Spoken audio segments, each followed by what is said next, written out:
La 1.20.3 vient de sortir et il y a beaucoup de choses à voir. Alors évidemment, si vous suivez bien les snapshots, eh bien on a eu les 1.21. Voilà, je vous renvoie évidemment vers toutes les vidéos qui vont parler de la 1.21 parce qu'aujourd'hui, on va pas du tout se concentrer sur les features parce que aujourd'hui, on est là pour la 1.23. Et donc à l'heure où sort cette vidéo, vous devez avoir la 1.20.3 qui vient de sortir et vous allez même pouvoir tester les 1.21 sur votre petite aventure. Donc ça va être vraiment cool. Aujourd'hui, je vais vous montrer un petit peu toutes les nouveautés justement en rapport avec cette 1.20.3 parce qu'on se perd presque avec toutes les mises à jour entre la 1.20.2, la 1.21, la 1.20. On se perd avec toutes les features et je vais vous montrer tout ce qui a changé en 1.20.3. Bon mais pardon pas tant, commençons donc. Bon, première chose, on va se rendre sur le menu parce qu'il y a une petite chose très intéressante car bon déjà moi je suis en pré-release, à savoir que vous quand ça sort évidemment c'est normalement la 1.20.3, moi je l'ai fait un peu en avance mais à savoir qu'il n'y a que des correctifs de bugs donc pas de problème. Mais la chose importante à savoir c'est que si vous créez votre monde et que vous allez dans Experiment, en français ça doit être je crois expérimental, un truc comme ça, et bien vous avez trois options. Vous avez les bundles comme d'hab, ils ont pas bougé ceux-là, mais vous avez deux autres options, les Villager Trade Balance, parce que ça a toujours pas été mis implémenté, donc pas de souci pour ceux qui aiment pas trop les villageois, les features qui ont été changées, c'est toujours pas d'actualité, je pense que ça arrivera plus tard. Mais vous avez surtout Update 1.21, parce que oui, dans cette 1.20.3, vous allez pouvoir tester les crafters, tout ce qui est nouveaux blocs de copper, qui fait que si vous activez la version expérimentale en 1.21, vous aurez quand même accès en 1.20. Si je fais F3, regardez en haut, je suis bien en 1.20.3, alors en pré-release vous ça changera pas grand chose, mais j'ai bien accès au breeze, au spawner, au crafter, aux différents blocs. Donc si vous êtes en 1.20, voilà, en 1.20, même 1.3 sur votre petite map, sur votre petit serveur, et bien vous pourrez quand même tester ces petites features, mais faut pas oublier quand même de cocher le 1.21. Bon, je vais pas m'attarder sur ces features là, je vous ai fait plein de vidéos en rapport avec le 1.21, donc vous irez les voir. Mais nous aujourd'hui on va se concentrer donc par rapport aux nouveautés. Il y a quelques petites features et nouveautés qui ont été implémentées dans cette 1.20.3 et on va commencer avec le pot qui est juste ici parce que il a été changé complètement. Déjà première chose, et bien vous allez pouvoir maintenant y mettre des items dedans. Alors c'est limité à un seul slot, c'est comme si c'était un hopper avec un slot, un inventaire avec un slot, voilà, et donc vous pouvez mettre que un stack. Alors évidemment un stack d'items, donc ça peut être un stack comme ça. Alors regardez, écoutez au passage le bruit quand vous le mettez, plus vous cliquez je crois, plus le bruit est aigu. Et voilà, quand vous arrivez au bout, regardez, il vous dit je peux plus en mettre. Donc il est en mode arrête. Donc c'est stylé en vrai les bruits qu'ils ont fait et tout. Au passage, vous avez pas d'inventaire, vous pouvez pas ouvrir le truc. Ça c'est un truc que je trouve très mal fait sur Minecraft. Donc pour les récupérer, la seule méthode c'est de les casser. Donc ça c'est un peu bête comme ça, mais bon, pourquoi pas. Bon, comme je voulais parler de stack, évidemment tout ce qui est non stackable, eh bien vous pouvez en mettre qu'un. Donc une fois que vous en avez mis un, c'est considéré comme un stack. Et pareil, si vous mettez des trucs stackés par 16, eh bien dès lors où vous arrivez, regardez, hop, j'en mets 15, alors 1, 2, 3, faut aller jusqu'à 15. Ouais, et donc quand vous arrivez à 15, et bien, enfin plutôt à 16, eh bien ça bloque comme si vous avez tout simplement un stack. Donc voilà, c'est vraiment un slot d'inventaire. Donc ça c'est la première chose, ils ont changé les pots, donc c'est plutôt cool, même si ça aurait déjà dû être fait il y a très longtemps, mais bon c'est pas grave, du moins quand la 1.20 est sortie. Mais vous avez aussi des changements, c'est-à-dire que maintenant quand vous avez n'importe quel type d'item, donc n'importe quel projectile qui est lancé sur un pot, et bien ça va le casser. Regardez, alors pas comme ça, mais si je fais ça, hop, ça casse le pot. Et au passage, regardez, ça redonne l'entièreté de comment il a été craft. C'est-à-dire que si vous aviez des patterns, on va tester. Par exemple, regardez, je fais un craft avec 3 trucs comme ça et un truc comme ça, hop, je le mets ici. Si je m'amuse à tirer dessus avec un projectile et je le casse, regardez, il rend ses patterns. Donc ça c'est bien, ça permet un petit peu de le uncraft, donc ça c'est pratique. Bon, évidemment il y a plein de projectiles sur Minecraft, je vais pas tous vous les montrer, mais boule de neige, egg ou même trident, ça fonctionne. Donc ça ça va être utile surtout pour la 1.21 parce que dans les trial chambers on va avoir des pots et ça c'est cool pour les casser facilement. Même si bon en vrai vous les cassez à la main, mais c'est quand même pratique. On sait pas tout, vu que vous l'avez vu, maintenant il y a un inventaire de un slot, et bien évidemment vu que c'est un inventaire vous pouvez tout faire comme n'importe quel item de type chest, enfin du moins qui a un inventaire, donc vous pouvez mettre des items avec des hoppers dedans, il est dedans. Bon, on sait ça qui est chiant, on peut pas avoir l'intérieur comme d'hab, c'est très mal fait, mais si je le récupère, regardez, hop, je peux récupérer l'item. Bon, il y avait déjà un truc dedans, mais par exemple si je fais slook, il devrait passer et atterrir là. Voilà, ça se comporte vraiment comme un item et pareil vous pouvez envoyer des items là-dedans. Alors j'ai mis un dispenser, il fallait mettre un dropper, je me suis trompé. Bon, vous avez compris, en tout cas vous pouvez vraiment l'utiliser comme un chest. Bon, ça c'était par rapport au pot, ils ont fait une petite modif, mais non, ça c'est une modif un peu plus pour les gens qui jouent en créatif ou même les gens qui vont utiliser World Edit, parce que je l'ai pas du tout passé dans les changelogs, donc c'est important à savoir. Pour les gens qui ne savent pas, en gros dans Minecraft, tout ce qui est un petit peu herbe, eh bien vous avez les herbes hautes et les petites herbes. Et bien dans Minecraft, les herbes hautes ça s'appelait des tall grass, donc ce qui est logique, des herbes hautes, mais ça s'appelait de la grasse. Et oui, et non pas ça, parce que ça c'était des grass blocks et ça c'était de la grasse. Et en fait ils l'ont changé, donc maintenant c'est plus de la grass, c'est considéré comme de la short grass. Même l'ID a été changé. Regardez, short grass. Ils ont changé le nom et l'ID. Ça fait que maintenant, vous aurez plus à devoir taper grass. Parce que ce qui était chiant avant, c'est que par exemple, si vous faisiez de là à là et que vous vouliez mettre de la grass, hop, je tapais grass. Regardez, en premier, boum, grass. Qu'est-ce qu'il mettait en premier? Il mettait le mot grass qui était super chiant parce que pour l'autocomplétion, et bien ça mettait tout le temps la grass. Maintenant, ça mettra le grass block. Donc c'est plus pratique. Et si vous voulez mettre des short grass, faut faire grass, enfin plutôt dans l'autre sens, faut taper short grass. Et là, dans ce cas-là, ça va vous mettre eh bien cet item. Donc ça, c'est plutôt pas mal. Il va quand même y avoir un petit temps d'adaptation entre le fait qu'on utilise de la grass pour ça et de la short grass. Donc, mais en vrai, je l'ai pas vu passer, mais ça, c'est pratique quand même pour les gens qui font du World Edit. Pour d'autres petites features qui sont passées aussi un peu à la trappe, je les ai pas vu passer. Bon, ça, je l'avais raconté vite fait. C'est le fait que, bon, pour les gens que ça peut intéresser, les Jigsaw maintenant sont plus limités à 7, mais à 20 de structures. Bon, pour les gens qui utilisent, savent de quoi je parle. Et je parle en size, size des structures. Donc, c'est plutôt pratique pour les gens qui l'utilisent. Mais sinon, ils ont fait une modif que c'est vrai que j'ai été voir même sur une ancienne version parce que je comprenais pas la modif. Et c'est simplement que, regardez, maintenant, on voit l'intérieur de la cage. En fait, ça, on le voyait pas dans les précédentes features. Regardez, le bout de la cage, on le voyait pas. On voyait un bloc vide. C'est un peu comme les feuillages. En gros, regardez dans le feuillage. Vous voyez, on voit pas le bord du feuillage. C'est fait pour éviter que ça soit trop lourd en termes de perf. On voit pas l'intérieur du bloc. Ça, en vrai, ça pourrait être aussi fixé, mais je pense s'ils font ça, ça va rendre le jeu plus lourd en termes de texture. Alors que là, évidemment, vu qu'il y a très peu de spawners dans le monde, c'est pas si là que ça. Et en gros, ça se comportait comme les feuillages. Donc, cool qu'il ait changé. C'est bien. Bon, là, on est passé au bloc, aux petits changements, aux ajouts au niveau des blocs. Maintenant, on va passer aux items et aux mobs. Ils ont fait des petits features, surtout des fixes à ce niveau-là et des changements à ce niveau-là. En gros, au niveau des arrows, ils ont fait deux changements. Un que je sais pas trop expliquer. Si quelqu'un sait jamais expliquer dans les commentaires, je veux bien. Mais en tout cas, le premier, c'est simplement que avant, quand vous renommez des arrows, donc des flèches, et que vous les tirez, donc on va se mettre en survie pour que ce soit plus simple, hop, vous les tirez, et bien, regardez, je vais jeter les flèches pour les récupérer, et bien, vous les récupérez, mais en mode arrow, ils étaient pas rename. Et bien, maintenant, vous gardez le nom arrow, donc vous avez rename. Donc ça peut être pratique, peut-être si vous faites un jeu avec deux teams et vous renommez une arrow d'un nom et dans l'autre nom, comme ça, l'autre team en face ne peut pas récupérer les arrows. Ça peut être pratique en vrai, ça peut être cool. Et sinon, il y a un truc qu'ils ont fixé, je sais pas comment, j'arrive pas à reproduire le bug même dans des anciennes versions, c'est le fait que maintenant, quand vous tirez avec un arc et qu'il y a une flèche de type spectral par exemple, donc c'est-à-dire, regardez ces flèches là, les spectral arrow, et bien avant quand vous tirez, alors je pense voilà, ça c'était le problème, c'est qu'ils les tiraient pas en premier, c'est que quand vous tirez avec ces flèches là et que vous les récupérez, et bien ça les mettait en flèche normale. Donc c'est un bug, ok, mais j'ai pas réussi à le reproduire, mais à Skip ça a été fixe, donc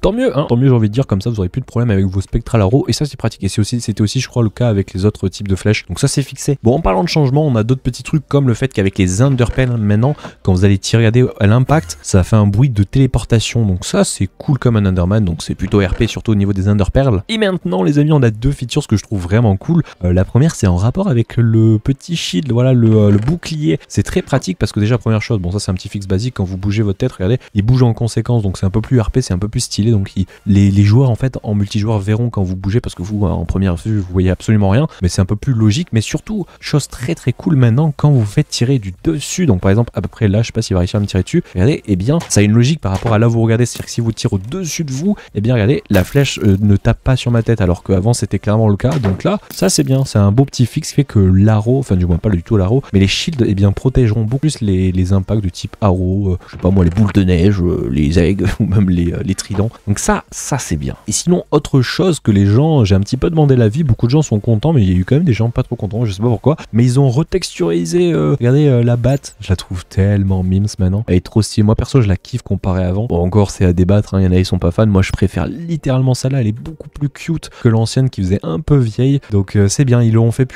sur plusieurs mobs déjà depuis quelques années, ils l'ont fait, si je me trompe pas, sur le zombified piglins, ils l'ont fait aussi sur le Alley, mais non pas du tout, sur le Vex, me trompe pas, entre ces deux mobs ils ont la même hitbox, mais voilà, ils l'ont fait sur plusieurs mobs et ça c'est cool parce qu'il y a des mobs c'est vrai qu'ils font un peu vieux et c'est bien, ils sont un peu plus stylés, même si elles restent toujours horribles ces battes. Bon, ça c'était les amis pour les modifications au niveau des blocs et des items. Maintenant on a pas mal d'ajouts qui sont très pratiques au niveau des commandes, et on va commencer avec les game rules, on verra après les autres commandes, surtout il y a une commande tick qui est très intéressante, mais en premier au niveau des game rules ils ont ajouté pas mal de choses. Déjà la commande en game rule, la max commande for count, alors je sais pas exactement à quoi ça sert, sans doute les gens qui sont beaucoup plus on va dire armés à expliquer cette commande le diront dans l'espace commentaire, mais rapidement de ce que j'en ai compris c'est pour augmenter le niveau de forks, donc de contexte entre chaque tick. Donc voilà, ceux qui ont l'utilité de cette game rule seront l'utiliser. Moi je vois pas trop l'intérêt perso, mais par contre là on a 3 autres game rules qui sont mais d'une utilité, c'est une masterclass. Donc la première qui en soi 2 game rules, c'en est 2 différentes mais qui font à peu près la même chose. On a donc la player, il y en a 2, la player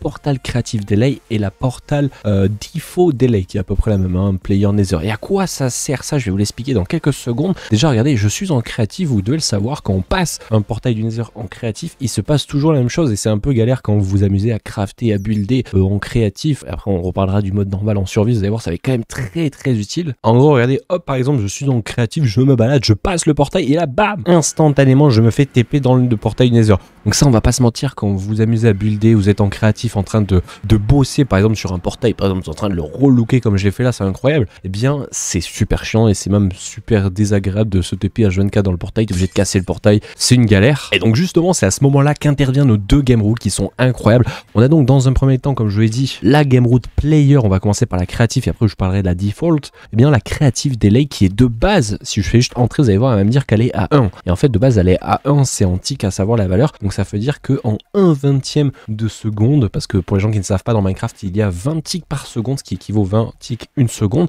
donc un tick c'est 1/20, donc toutes les 1/20 de seconde je me fais TP dans le portail en créatif, c'est super rapide. Par contre si je la mets à 80, ce qui fait 4 secondes, et bien j'ai beau être en créatif, si je me mets dans le portail du Nether, regardez ce qui va se passer, c'est exactement comme si j'étais en survie. Et ça c'est vraiment trop pratique. Alors évidemment si vous êtes en créatif, il y a une utilité pour build etc, vous êtes en mode oh là là, je le mets super élevé comme ça je me TP jamais dans le portail ou très lentement comme ça, pas de souci. Mais vous allez me dire mais Cold River, moi je suis pas un joueur créatif, j'en ai rien à faire de cette commande. Et en fait détrompez-vous parce qu'elle est super utile, parce qu'il y a la même, mais sauf qu'elle est pas en créatif, elle est en default. Ça veut dire quoi? Ça veut dire que là vous allez être dans un autre mode, donc en survie, en hardcore ou n'importe quel autre mode, et là c'est très pratique. Par exemple si vous êtes sur un serveur, imaginez vous êtes sur un serveur avec plein d'autres personnes, vous êtes en mode oh les gars la première semaine on désactive le Nether, et donc c'est super chiant parce que soit tu dis les gars n'y allez pas, soit t'es en mode oh il faut que j'installe un plugin sur mon serveur, trop galère, je sais pas comment faire, trop compliqué. Là avec une game rule vous arrivez, vous faites ok les amis on désactive le portail Nether, vous mettez une valeur extrêmement élevée, je crois que la valeur ça doit être max, bon vous calculerez divisé par bien combien ça fait de secondes, qui fait que vous avez beau être en survie en créatif dans le portail du Nether, regardez, vous ne vous TPerez jamais dans le Nether, si ce n'est vous dépassez cette valeur. Bon là oui je suis en créatif, je suis pas en survie, attendez je vous le refais mais cette fois-ci en survie, bon dans le mauvais sens, je suis côté Nether, côté Overworld, bon c'est un peu bizarre. Et comme vous pouvez voir là le portail il tourne et je ne passe pas le portail. Bon évidemment c'était pas en créatif qu'il fallait le faire, c'était évidemment en survie, sinon c'est pas très logique ma commande. Mais donc tout ça pour dire que maintenant avec une simple commande vous pouvez le faire dans ce sens là, mais si vous le souhaitez vous pouvez aussi le faire dans ce sens là. Ça fait que regardez, en survie je me balade et je me fais instant TP dans le portail comme si vous étiez en créatif. Donc voilà, si vous allez me dire ça n'a pas tellement d'utilité, mais moi je trouve c'est vraiment banger, ça évite de devoir bloquer le Nether avec un plugin ou quoi que ce soit sur un serveur, c'est compliqué. Vous savez ce qu'il reste à me faire maintenant, c'est que Mojang les amis fasse la même commande mais pour le portail de l'Ender, comme ça juste avec une game rule on pourrait interdire ou au contraire rendre le portail de l'Ender plus lent à passer. Ça serait tellement bien qu'il fasse la même game rule pour le portail de l'Ender, tellement ça serait pratique en vrai. Mais bon on verra ce qu'il en est. En tout cas voilà ce qu'il en est pour ces deux game rules qui ma foi sont vraiment trop bien. Et hop allez pas trop vite là, il en reste une dernière, il y avait 4 game rules qui ont été ajoutées, il y en a une autre qui est la game rule, je vous l'écris, game rule projectile breaking block. Donc de base elle est à true, moi je vais la passer à false. Pourquoi? En fait si on la lit au passage, en fait c'est simplement le fait que tu mets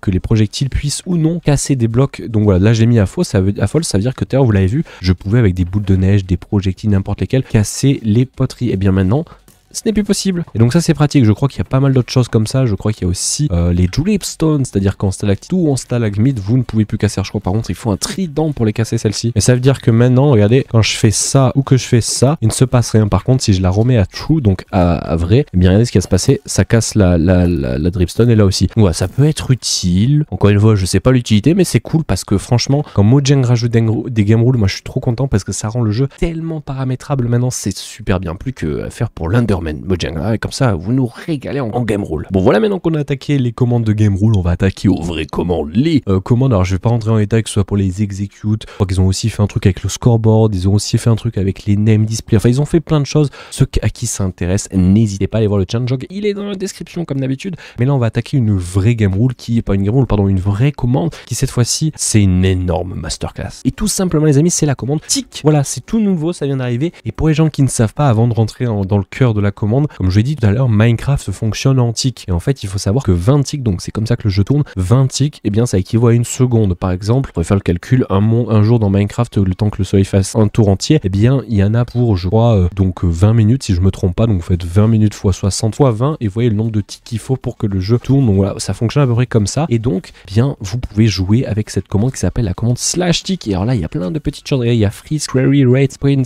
step et unfreeze. Je vais tout vous expliquer, vous allez voir c'est super simple et c'est même ultra pratique. Bon, déjà la première qui est à regarder, qui est super simple, c'est la query. Vous avez juste à faire entrer et ça vous donne plein d'informations à la vitesse où votre jeu tourne. Il tourne à 20 ticks par seconde, à la vitesse où il est en moyenne, etc. etc. Ça c'est super pratique parce que pour les gens qui gèrent des serveurs, ils le savent. C'est tout le temps utile de savoir est-ce que le serveur il tourne bien, est-ce que ça lag ou pas. Et bien maintenant en 1.20.3, vous pourrez juste avec cette commande savoir si oui ou non votre serveur lag ou si c'est vous qui laguez. Enfin voilà, c'est trop pratique qu'ils aient mis ça sans devoir installer un plugin ou quoi que ce soit sur un serveur. Ça sera de base en vanilla et ça régale. Bon, c'est pas tout parce qu'il y a pas mal d'autres choses. Il y a évidemment la commande rate qui, comme son nom l'indique en anglais, eh bien vous allez pouvoir tout simplement définir une vitesse. Comme je l'ai dit, de base le jeu tourne à 20, mais vous pouvez le rendre 2 fois plus lent en le mettant à 10, à savoir que quand vous le faites avec cette commande, eh bien ça affecte aussi le joueur. Donc faites attention, regardez, je me déplace 2 fois moins vite. Les mobs, tout ce qui est relatif au temps dans Minecraft, au tick, que ce soit la redstone, c'est là où c'est le plus flagrant. Par exemple, simple chose, je vous fais une petite cloque, une bête cloque. Bon, comme vous pouvez voir, je suis super lent, non, c'est pas vous qui laguez, c'est juste que j'ai divisé par 2, regardez, les pistons sont 2 fois plus longs. Alors évidemment, vous pouvez les rendre si vous le voulez 2 fois plus rapide, donc vu que c'est 20 ticks, le temps de base, eh bien c'est 40 pour que ce soit 2 fois plus rapide. Donc voilà, vous pouvez le rendre si vous voulez 1/20 de fois plus lent, c'est-à-dire à 1 tick, ce qui est 1/20 fois plus lent, à savoir qu'en plus, chaque action que je fais dans le jeu, regardez comment c'est super lent à se déplacer. Quand je appuie, regardez, je vais appuyer sur la touche ouvrir le chat, regardez le temps que ça prend à s'ouvrir, c'est super lent, donc ça affecte aussi le joueur, ça affecte les mobs, tout ce qu'il y a tout simplement dans Minecraft. Donc faut faire vraiment attention avec cette commande parce que vous pouvez soit casser votre jeu ou au contraire le rendre injouable ou le rendre vraiment what the fuck. Donc faites attention, mais c'est super utile si vous faites des machines redstone ou des petites commandes ou des machines ou je ne sais quoi, moi, de la redstone, c'est très pratique. Ça c'est vrai que je l'ai pas dit, mais cette commande remplace totalement le mode carpet pour les gens qui l'ont utilisé. Je l'avais, c'était vraiment pratique, et bien là c'est vraiment trop cool de l'avoir direct dans le jeu. Bon, c'est pas tout parce que vous pouvez faire aussi d'autres petites commandes avec la slash tick, il y en a pas énormément et j'ai tout expliqué, vous allez voir, c'est super simple. On a fait donc la query qui nous explique le nombre de ticks à combien on tourne. On a fait la rate qui nous permet donc d'indiquer à quelle vitesse on veut que ça tourne, et ensuite on a la freeze et unfreeze comme son nom l'indique quand on l'active. Alors ça affecte pas cette fois-ci le joueur, donc vous pouvez vous déplacer, c'est trop bien, mais quand vous faites la commande tick freeze comme son nom l'indique, vous gelez le monde, donc ça rend le monde totalement bien bloqué, il ne bouge plus aucun mob ne réagit,